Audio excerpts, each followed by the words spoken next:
Earlier this week, we talked to you about a new Oxfam report that had some statistics about global inequality. The biggest one being that the richest 85 people in the world have as much wealth as the bottom 3.5 billion. Now that is, I think, at best an ominous figure. Not everybody agrees with that, though. Let's go to Kevin OLeary. He was on Canadian television, and he thinks it's a great thing. This is according to Oxfam. Of the world's 85 richest people is equal to the 3.5 billion poorest people. It's fantastic. And this is a great thing because it inspires everybody, gets the motivation to look up to the 1% and say, I want to become one of those people. I'm going to fight hard to get up to the top. This is fantastic news, and of course I applaud it. What can be wrong with this? Really? Yes, really. So somebody living on I celebrate capitalism. $1 a day in Africa is getting up in the morning and saying, I'm going to be Bill Gates. That's the motivation everybody needs. Only thing between me and I'm that not guy against is charity. motivation. I just need to pull up my socks. I am oh, not, wait, I don't have socks. Look, don't tell me that you want to redistribute wealth again. That's never going to happen. Okay? You know what? You take a simple stat like this, which is neither good nor bad. It's just a fact. It's a celebratory stat. I'm very excited about it. I'm wonderful to see it happen. I tell kids every day, what's wrong with this? Comes up at a cocktail party. No, Amanda, what's wrong with this statement? One possible response to it. If you work hard, you might be stinking rich We're talking about people in extreme abject poverty. That's how you get 3.5 billion. No, we're not. You were just talking about really rich people. No. Okay. I'm going to tell you later what you should say to this. I love that. Like when you say 85 rich people, 3.5 billion, he doesn't even hear the poor. Like it doesn't even register. No, we're talking about the rich, right? No, but we're also talking about the poor. So she had a great line about there, oh wait, I don't have socks in Africa, right? Yes. But you don't have to go all the way to Africa. So the example I always think of is Logan, West Virginia, because I was there about a dozen years ago, and it's a pretty poor town if you've never been there, right? And I like it because it removes all the racial aspects of it. It's a white town, and everybody in town is poor. According to Kevin OLeary, golly gee, they just got unlucky. No, they're all bums in that town. Yeah, everyone. Every one of them. Like if they were all motivated, they would all be incredibly rich in Logan, West Virginia. As it turns out, what an unbelievable coincidence, all the bums in the world decided to move there. Yeah. That's not how it works. It's because they didn't have very good opportunity in the first place. Now look, it doesn't mean that working hard isn't going to get you somewhere. Yes, of course you should work hard. And I think it can make all the difference in the world.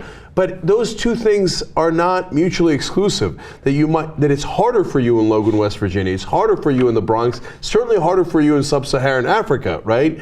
And that doesn't mean you should give up. Sure, of course you should work hard. But then to say, well, those 85 guys made it, so then I guess you have just as good a chance. Of course you don't have as good a chance. By the way, among those 85 guys is 6 Walmart heirs.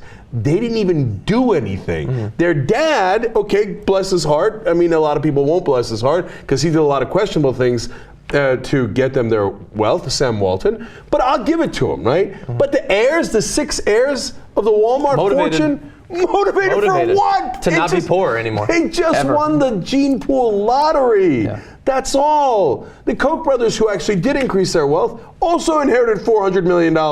Yeah. Well, that's not pulling your socks up. That's pulling your dad's bank account up. Yeah, and I totally agree. And we say how it's harder to achieve, and that makes it seem like we don't mean it's harder as in like you have a cupcake in front of you and you're resisting eating it. Man, it's really hard to resist this cupcake. Like it's hard. Like there's no computers in my village. Nobody has shoes in my village. That is really hard. And we would not have a problem with the 85 million people if it was actually about, economic determinism and these people being motivated and stuff like that. But that's not how it happened. They get there. They get to the top of the economic mountain, and they, as I think you used this term earlier, and they burn the bridge behind them, and they rig the system. They rig the economic system, and they rig the political system to give you the smallest chance possible to achieve what they achieved.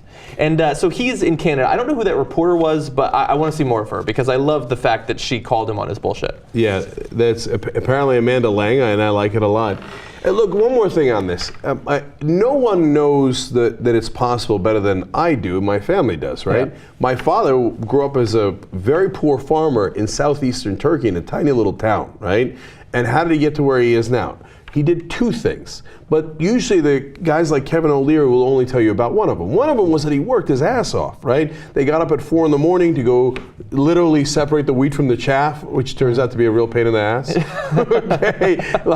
and pick olives, grapes, et cetera, and he studied really hard and got an education, and then wound up starting his own business, and then another business, and wound up coming to America and living the American dream and giving his kids all the opportunity in the world, for which I'm greatly thankful, right? Okay, but the other part of it is, the part they don't talk about, that when he scored in the top 15% in the exam in Turkey, you get a free education at the best school, okay? Now that's opportunity. Now if he didn't have that opportunity, by the way, government created opportunity. Okay, the government says, I'm going to give you this education for free. If you didn't have that opportunity, right now my ass is picking olives in southeastern Turkey. Okay, so you need both. And if the Kevin O'Learys of the world said, hey, you know, if it was fair and those 85 guys earned it, and you know there's debates about that, as John pointed out, as to how much they really earned it, whether they were heirs, as like I said, or they rigged the system, as John says. And I'm sure among the 85 there are people who totally did earn it, right? Yeah. And did it fair and square, etc. But if we all had that, at least an opportunity, a shot for that, then it would be a different question. If Kevin O'Leary said, hey, you know what, the most important thing is I want to make sure that 3.5 billion people have the same chance that those 85 did, right? Then that's a conversation worth having. But the way he sees it is like, whoa, the 85, they're awesome. And if you don't get to where they did, it's your fault. Yeah.